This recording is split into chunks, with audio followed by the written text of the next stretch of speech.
Welcome to my Zero to Hero Myth of Empires Throne Guide series. This guide will provide you the fundamental information of stat bonuses and their sources, from proficiency levels, nobility ranks, weapons, armor, achievements, civilization, and the art of war system. Understanding all of these sources and how they stack together is essential if you want to maximize your effectiveness in battle. Let's get into it. Let's start with individual proficiency stats and how they scale with your level. In Myth of Empires Throne, proficiencies are split into two categories, those that level up automatically and those you need to level manually. The PvP combat proficiencies level up automatically alongside your character level. Your character level is capped based on the current week of the season, so these proficiencies scale with how far into the season you are. The proficiencies that auto-level are tied to 3 trees. The Strength tree covers one-handed shield, two-handed polearm, and heavy armor. The Agility tree covers projectile, bow, crossbow, riding, and light armor. And the Physique tree covers toughness. All other proficiencies in the game must be leveled manually. And it's important to know that the level caps on those proficiencies don't unlock automatically. You'll need to visit skill trainers located at neutral camps throughout the map to unlock higher caps. We'll be covering character progression, professions, equipment forging and blessings, deep forge, and more in upcoming guides, so keep an eye out for those. Now let's talk about the passive bonuses tied to each proficiency tree. Each of the 5 proficiency trees, strength, agility, physique, charisma, and wisdom, has a cumulative passive bonus that scales linearly based on your total progress across all 5 proficiencies within that tree. Each individual proficiency has a maximum level of 900, meaning a fully maxed tree has a total of 4,500 proficiency levels combined. As you level up each proficiency, the tree bonus grows proportionally. At maximum, here's what each tree provides. Strength gives you plus 50% to all melee damage. Agility gives you plus 50% to all ranged damage. Physique gives you plus 22.5% max HP and plus 18.4% damage resistance. Charisma gives you plus 7.2% warrior damage, plus 3.5% warrior HP, and plus 3.3% warrior damage resistance. And Wisdom gives you plus 50% siege weapon damage. These are significant bonuses, and fully leveling multiple trees should be a long-term priority for any serious player. Next up is the nobility system, which is one of the most impactful stat bonus sources in the game. There are 16 nobility ranks in total. To rank up, you need to accumulate honor points, which you earn through activities like dungeons, achievements, and battlefields, and then spend copper coins to advance each rank. Ranks must be unlocked in order, so there's no skipping ahead. All nobility bonuses are permanent for the duration of the season and stack as you rank up. Don't sleep on these bonuses. If you want to go head-to-head with the most competitive players, Grand Prince is the entry fee. At maximum nobility rank, here's everything you gain.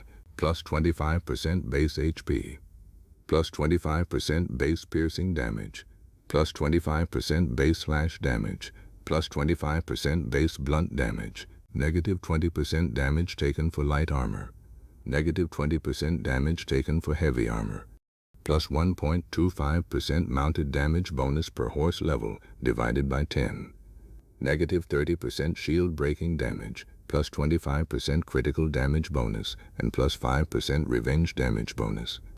Grinding out your nobility rank is absolutely worth the investment. The bonuses across the board are substantial.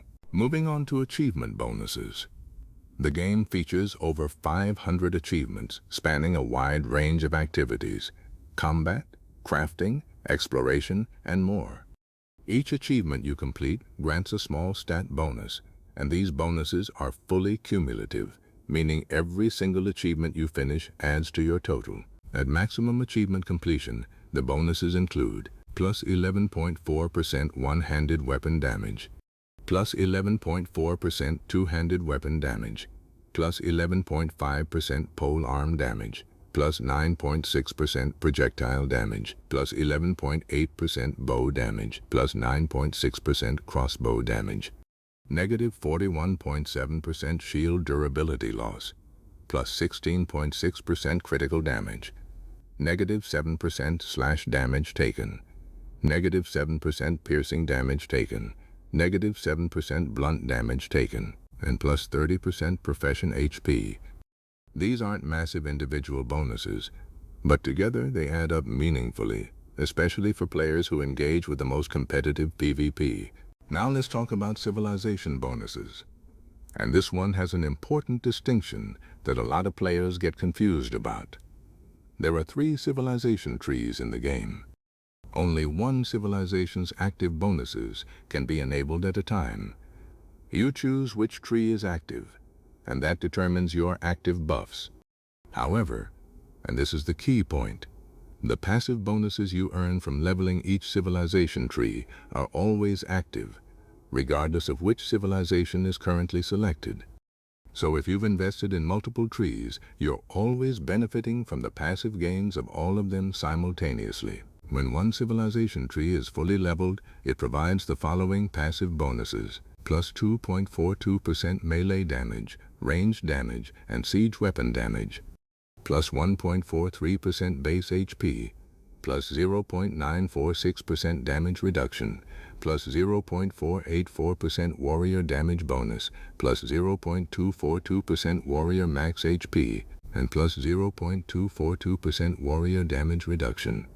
When all 3 civilization trees are fully leveled, those passives stack together for a combined total of plus 7.436% to melee, ranged, and siege damage, plus 4.394% base HP, plus 2.907% damage reduction, plus 1.487% warrior damage bonus, plus 0.744% warrior max HP, and plus 0.744% warrior damage reduction. Investing in all 3 trees over time is well worth it for the compounding passive benefit. Title bonuses are a unique system tied directly to the political structure of the game. A lord grants titles to players based on the territory they control. Each player can only hold one active title at a time. The lord themselves also receives a personal bonus to all proficiencies based on their title tier. The bonus granted by a title adds levels directly to one specific proficiency of the lord's choosing, so it's important to make sure you're receiving a title that benefits your playstyle. There are 6 title tiers, each tied to a different level of territorial control. Magistrate, which requires owning a county, grants plus 60 levels to one proficiency. Prefect, which requires owning a prefecture, grants plus 90. Inspector, which requires owning all forts within a prefecture, grants plus 120. Governor grants plus 150. Prince grants plus 210. And Emperor, the highest tier, grants plus 300. To put that in perspective, a magistrate who grants the title officer of the left line, which adds plus 60 bow levels, translates to roughly a 5.5% range damage bonus for the recipient. The higher the lord's tier, the more powerful the titles they can distribute. Now let's get into weapons and the stats you'll see on them. Every weapon has a primary damage type: slash, blunt, pierce, or siege, and some weapons deal multiple types. Understanding which damage type your weapon uses matters because enemy armor resists different damage types to different degrees. Speed bonus affects how much damage you deal based on your movement speed. The faster you're moving when you strike, the more damage you output, so momentum is a real mechanic. Broken armor, shield break, and weapon damage all relate to how effectively you can damage an enemy's equipment durability. Wearing down an opponent's gear during a fight is a meaningful part of combat. Lethal is an additional damage multiplier applied on top of your base damage. Think of it as bonus lethality on each hit. Riding effect tells you whether being mounted increases or decreases your damage with that weapon. Some weapons are designed for mounted combat, others are penalized while on horseback. Shield wielding damage is a modifier that applies when you're using that weapon while also carrying a shield. Some weapons gain a bonus in this configuration, others do not. Movement penalty indicates whether the weapon slows your character's movement speed while equipped, important to consider for your build and playstyle. And finally, tenacity. This is one of the more unique and important stats in the game. Tenacity determines which structures you can damage.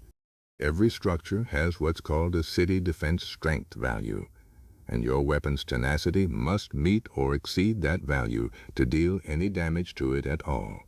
Boundary markers specifically require a polished weapon at level 60 or higher before you can damage them, which ties directly into the polish system we'll cover shortly. Let's cover armor stats. Just like weapons have damage types, armor has defense types: slash, blunt, pierce, and siege. Different armor sets will have different base resistances to each of these types, so knowing what you'll be fighting against matters when choosing your gear. Every armor piece has its own set of base attributes that vary based on both the armor type and its quality tier. Light armor and heavy armor offer very different stat profiles. Light armor generally trades raw defense for mobility and ranged bonuses, while heavy armor offers stronger baseline defense with movement trade-offs. Two stats unique to light armor are deflection chance and deflection damage reduction. Deflection chance is the probability that an incoming hit will be deflected, and deflection damage reduction determines how much of that hit's damage is negated when a deflection occurs. To illustrate the impact of quality, let's look at the Silver Cloud armor as an example.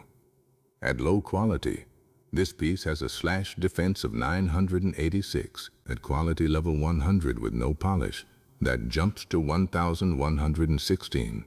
And at quality level 100 with the +6 polish applied and level 66, it reaches 1379. That's a massive difference from the same base item, and that gap only grows on higher tier armor. Speaking of quality and polish, let's break down exactly how these systems work. First, quality tiers. The quality of a piece of equipment has a dramatic impact on its base stats. The gap between the lowest quality version of an item and the highest quality version of the same item can be significant, as we just saw with the Silver Cloud armor example. Polish, also called honing, is a consumable enhancement item that you drag onto a weapon or armor piece to increase its level. There are 3 tiers of polish available: +2 levels, +4 levels, or +6 levels added to the item. When you apply polish, it adds a separate stat called strengthened durability to the item, which is approximately 50% of the item's base durability. You can see this displayed on the item tooltip. This strengthened durability pool depletes as the equipment takes and deals damage in combat. Once it's fully depleted, the polish bonuses expire and the item's stats return to their base values. On weapons, polishing also increases the weapon's tenacity, which, as we mentioned, affects which structures you can damage.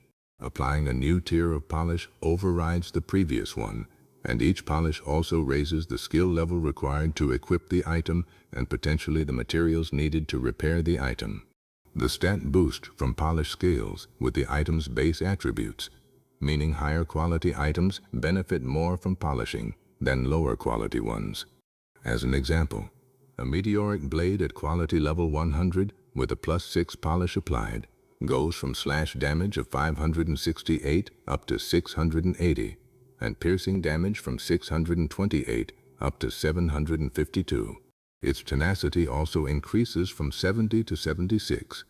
The strengthened durability on that item is 34,200, exactly 50% of its base durability of 68,400. Finally, let's talk about the Art of War system and clear up one of the most common misconceptions in the game. The Art of War system contains over 200 strategic doctrines that you research and apply to your NPC warriors.